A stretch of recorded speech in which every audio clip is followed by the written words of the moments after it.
네, 지금 이 시각 여러분이 주목할 만한 이슈 살펴보겠습니다. 오늘 코스피는 전거래일보다 0.92% 내린 3,079선으로 양대 지수는 동반 하락세로 마감했습니다. 코스피는 3거래일 만에 3,100선 아래로 내려왔는데요. 다만 호재를 맞은 일부 대형주들이 신고가를 알리는 등 증권가에서는 여전히 코스피 상단을 최대 4,000포인트까지 높여 잡으며 향후 투자자 매수세와 함께 지수의 상승 추이를 긍정적으로 예측하고 있습니다. 장한별 기자입니다. 오늘 코스피는 전 거래일보다 0.92% 내린 3,079.56으로 마감했습니다. 보합권에서 소폭 오른 채 개장한 지수는 곧바로 하락 전환하며 한때 3,036포인트까지 떨어졌지만 오후 중 하락분을 회복해 3,080선에 근접했습니다. 이날 외국인과 기관 투자자들의 순매도가 매서웠는데 개인 투자자들이 8천억 원 이상 매수하며 지수 하방을 방어했습니다. 시가총액 상위 종목들은 대체로 파랗게 질려 하락장으로 마감했습니다. 특히 새 정부 인공지능 정책 수혜주로 분류돼 그간 가파르게 올랐던 네이버와 카카오는 차익 실현을 위한 매도세 영향으로 급락하며 마감했습니다.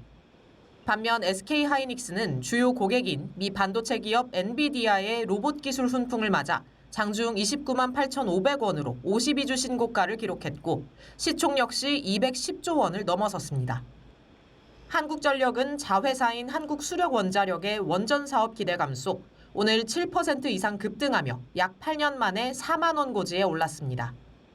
코스닥 지수는 이날 정오쯤 779포인트까지 밀렸으나 코스피와 마찬가지로 오후 장중 낙폭을 좁혀 전 거래일보다 1.29% 내린 787.95로 마감했습니다.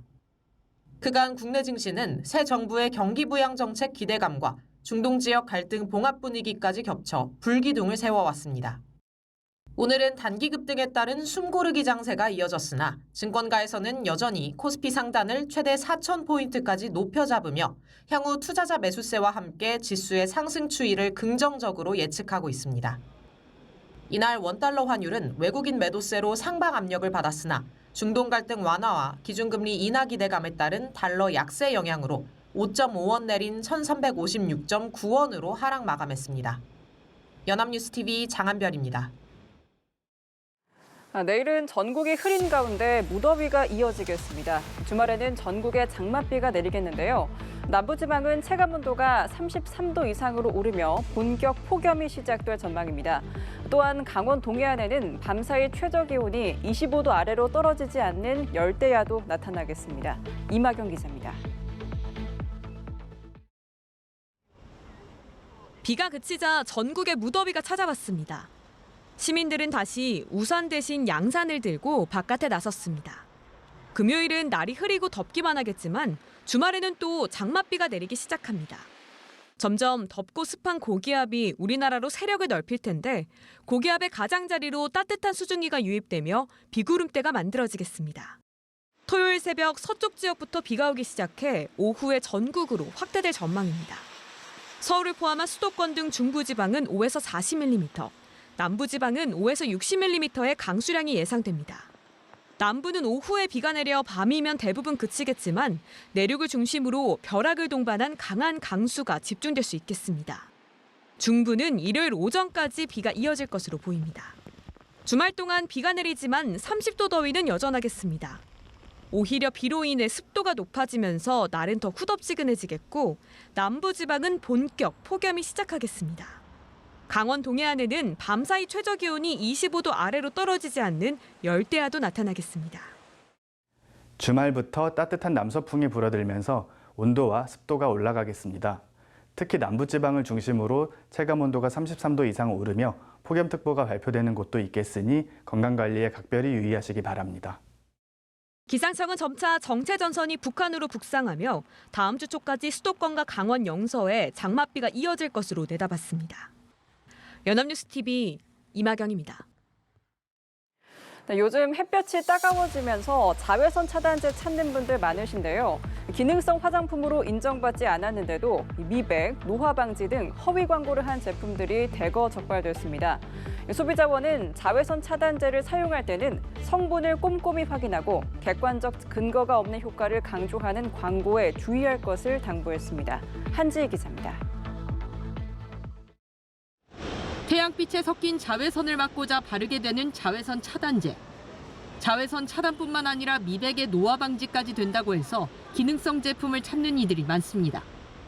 한국소비자원이 시중에 판매되는 자외선 차단제 38개 제품을 조사했더니 6개 제품이 검증 없이 기능성 광고 문구를 사용하고 있었습니다. 기능성 화장품 심사를 받지 않았음에도 미백 효과, 피부 진정, 노화 방지 같은 허위 문구를 써 소비자들에게 혼란을 준 겁니다. 한 개 제품은 온라인 판매 페이지의 표시와 제품 표시가 서로 달랐습니다.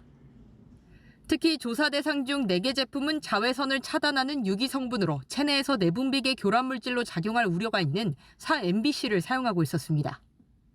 우리나라는 4% 이내 범위에서 4MBC를 쓸 수 있도록 승인하고 있지만 한 개 제품은 아예 표시조차 하지 않았습니다.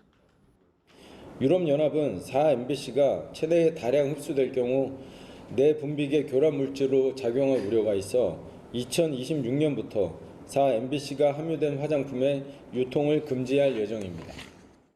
소비자원은 자외선 차단제를 사용할 때는 성분을 꼼꼼히 확인하고 객관적 근거가 없는 효과를 강조하는 광고에 주의할 것을 당부했습니다. 연합뉴스TV 한지입니다. 네, 우리나라 최초 상업용 원전인 고리 1호기 최초 운전을 시작한 지 47년 만 2017년 영구 정지가 결정된 지 8년 만에 원자력안전위원회가 해체 승인을 내리면서 본격적으로 작업이 시작될 예정입니다.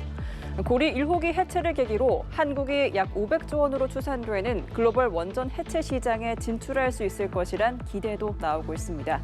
배진솔 기자의 보도입니다. 부산 기장군 장안읍에 위치한 우리나라 첫 상업원전 고리 1호기. 처음 상업운전을 시작한 지 47년 만 2017년 영구정지가 결정된 지 8년 만에 본격 해체에 돌입합니다. 원자력안전위원회는 원전 사업자인 한국수력원자력이 고리 1호기의 안전한 해체에 필요한 기술 능력을 확보했다며 승인 결정을 내렸습니다. 우리나라에서 상업용 원전을 해체하는 것은 이번이 처음인 만큼 안정성 평가가 줄을 이뤘습니다. 한수원은 이미 사전 작업으로 방사성 물질을 제거하는 제염 작업을 진행하고 있습니다. 방사선 오염이 적은 구역부터 철거를 시작해 사용 후 핵 연료를 옮기고 각종 시설물을 해체하는 데까지 최소 12년이 걸릴 것으로 보입니다. 약 1조 원을 들여 고리 1호기를 완전 해체하고 복원된 부지를 재이용할 예정입니다. 고리 1호기 해체를 시작으로 이제 막 시작되는 글로벌 원전 해체 시장을 선점할 기회로 이어질 가능성도 있습니다. 우리나라 자체 시장도 이제 열리는 거지만 전 세계에서 원자력 발전소를 운영하고 있던 나라들은 똑같이 이제 원전을 해체해야 되는데 기술을 축적하고 준비를 한 나라들은 몇 나라 안 돼서 이런 기회가 생기는 거죠. 국제원자력기구는 2050년까지 약 600기 이상의 원전이 해체될 것으로 내다보고 있습니다. 앞으로 500조 원에 이를 것으로 추산되는 원전 해체 시장. 우리나라가 원전 건설부터 운영 해체까지 아우르는 전주기 수출 기반을 갖출 것이란 기대가 커지고 있습니다. 연합뉴스TV 배진솔입니다. 지난 24일 북한이 꾸준히 휴양지로 홍보해온 원산 갈마지구의 준공식을 진행했습니다. 김정은 국무위원장의 가족도 참석하면서 분위기를 띄웠는데요.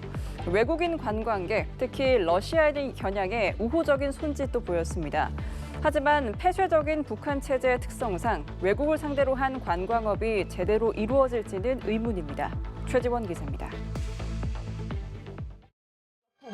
김정은 북한 국무위원장이 중공 테이프를 끊고 흰색 정장 차림의 딸 주애가 박수를 칩니다. 높은 빌딩 위로 불꽃이 터집니다.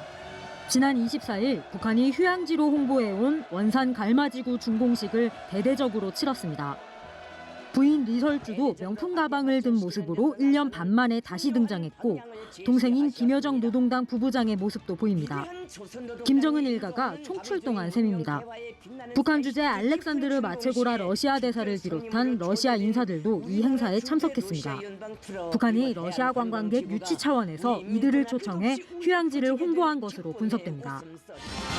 김정은 동지께서는 앞으로 이곳 해안관광지구가 우리 인민뿐 아니라 수많은 외국의 보트들이 즐겨 찾는 세계적인 명소로 되기를 바란다고 하셨습니다. 김 위원장은 원산 갈마지구가 세계적 휴양지로 선양할 것이라고 기대감을 드러냈습니다. 통일부 당국자는 원산 갈마지구에 대한 김 위원장의 애정이 이번 준공식을 통해 드러났다고 평가했습니다.